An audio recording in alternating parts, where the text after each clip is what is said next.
Review. Introduction of the book. Title: E-Learning and the Science of Instruction. Proven Guidelines for Consumers and Designers of Multimedia Learning. Authors: Ruth Colvin Clark and Richard E. Mayer. Introduction. Publisher: Pfeiffer, an imprint of Wiley, 1 Montgomery Street, Suite 1200, San Francisco, California, 941044594 www. Pfeiffer.com. Year of publication: 2011. Pages: XV plus 502, 507. Closing parenthesis. Price: not mentioned. ISBN 978-0-470-87430-1. Authors. Credentials. The book has been written by 2 authors. Their credentials have been given below. Ruth Colvin Clark. Drive. Ruth Clark is a PhD in educational psychology and a very experienced trainer. She has been in this field for more than 30 years. She has written 6 books so far. Her main interest lies in designing, developing and selecting training for classroom or computer delivery. She has to her credit many publications concerning guidance, training and performance enhancement. Richard E. Mayer. Professor Mayer is teaching psychology at University of California, Santa Barbara, UCSB. He is an international fame in the field of learning psychology, especially in its application in multimedia teaching learning environment. He has to his credit the book Multimedia Learning as well as editorship of Cambridge Handbook of Multimedia Learning. Summary. At the very outset, the book defines e-learning in very clear terms. Along with the description of methods that are utilized in e-learning, the book also gives us detailed explanation of the evidence-based learning. While discussing the multimedia and its use in the teaching-learning process, the authors give us a comprehensive explanation of the principles of multimedia with examples from the last 25 years' development of multimedia and its use in different organizations.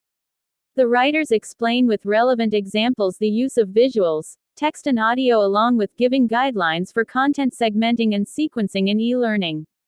The book also throws light on the different methods and approaches utilized in e-learning with additional help in giving guidelines for the use of these methods and approaches along with the use of search tools and techniques to solve problems. Through updates from recent researches, the writers give examples of issues related to the use of games and simulations while using e-learning techniques. At the end, the authors summarize all the guidelines given in the book. Evaluation of the book. The book is well organized and presents the intended relevant material in a very systematic manner. In a logical sequence, the writers first clearly define the term under discussion and then go on to detailed explanation giving full coverage to all aspects of the main issue. Look at the following extract from the book. We define e-learning as training delivered on a digital device such as a smartphone or a laptop computer that is designed to support individual learning or organizational performance goals. Our scope includes asynchronous forms of e-learning designed for self-study as well as synchronous instructor-led e-learning. Among these 2 forms of e-learning, we include e-courses developed primarily to provide information, that is, inform courses, as well as those designed to build specific job-related skills, that is, perform courses. p. 7. All the explanations and interpretations are supported by pictorial evidences, examples, graphs and tables. The chapter outline is also additional help to the reader. How do people learn? Learning with technology. What is learning and instruction? 3 metaphors for learning. Principles and processes of learning. Managing limited cognitive resources during learning. How e-lessons affect human learning. Methods for directing selection of important information. Methods for managing limited capacity in working memory. Methods for integration. Methods for retrieval and transfer. Summary of learning processes p. 28. The authors answer all the questions set in the books to the satisfaction of the reader, giving him/her the opportunity for feedback in a friendly manner.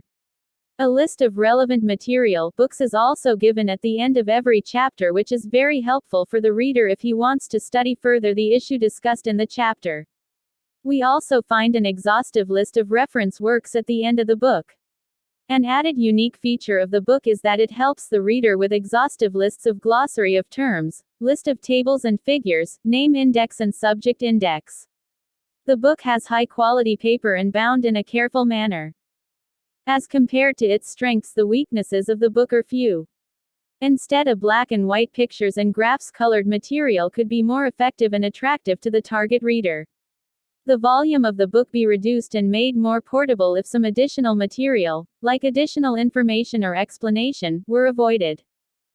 In brief, we can say that we live in the postmodern era, and this is, without any doubt, the century of information highways and cybraries, and e-learning is one of the most prominent features of the new teaching learning systems. In such a situation, this book is the most important treasure for the trainers and teachers, and also for the trainees and students, in order to keep themselves at par with the rapid and innovative changes in every field of life, especially in their respective professions and educational disciplines. The book, in a systematic manner and easy language, explains the use of relevant modern technology for trainers, teachers and learners.